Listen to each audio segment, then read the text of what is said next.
All right, how we doing? I wanted to talk about something I've been playing with, and I'm going to demonstrate with this photo. It's a hawk. It was really giving me the eye. And I've been playing with framed canvas, and I think this is a really cool deal because if you've ever had a framed print, you know that the glass on the print can be very reflective. And that can sort of take away from it at times. Canvases don't do that because they're that matte finish of the canvas with no glass in front. Metal prints tend to reflect some, which can be a drawback for some people depending on where it's hanging and what kind of windows you have and that kind of thing. But the look of a canvas doesn't work for every environment. Some people want a frame. So this is a framed canvas print with no glass and no reflection. If you look at the angles, you see that it does not reflect.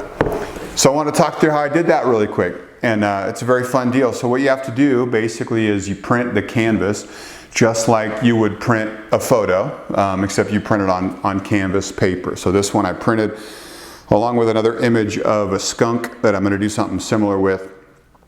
But you take that print and you cut it out just like you would cut a print that you were going to frame with glass.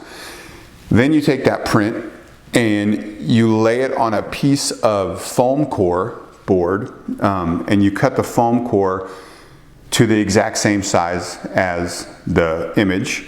And then you basically have to adhere that print to the foam core. So you got to lay something with a little bit of weight on it onto the print. You peel back half of the image, and then using a photo safe archival adhesive, you careful to avoid overspray and things on the other half of the image, but you fold back half of it, you spray that adhesive onto the foam core on the back side, and then you lay that half of the print back down onto the foam core.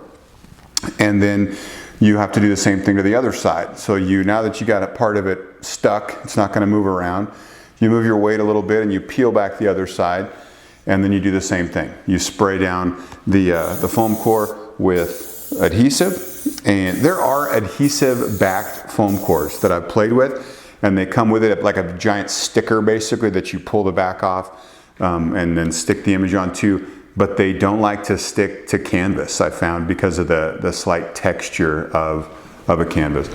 So once you have this thing all glued down, it's still not really stuck to that foam core, so you get out this primitive machine called a cold laminator, which is basically a set of rollers, and you run that now mounted print through the laminator, which presses really hard onto the surface and sticks it very evenly onto the foam core. So then what you have is a rigid print that is thick. It's like 3/16 of an inch thick or something like that.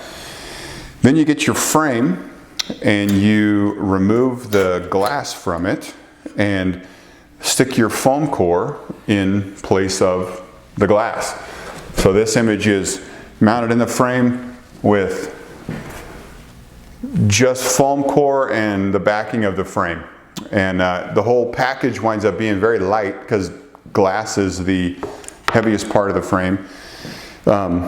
Anyway, I think I'm going to do more of these, and if you want one, you can order one at the gallery. But I actually did the same thing with a bigger print of a leopard that I have hanging in my own house right now, and I really like it. We have it in a spot where we get a lot of morning light, and reflections were really bad off of the glass frame, and that's kind of what got me exploring this. But anyway, I think a framed canvas is very cool, and it's one of the things I'm messing with around here. So just so you know, if you want one of these, we can make you one. It doesn't have to be this image. If you don't want to be glared at all the time, it can be some pretty landscape or something. But the framed canvas. A new deal for me, and I think it's very cool. So another option if you're worried about reflective glass and you like frames. So thanks for tuning in, and we'll catch you next time.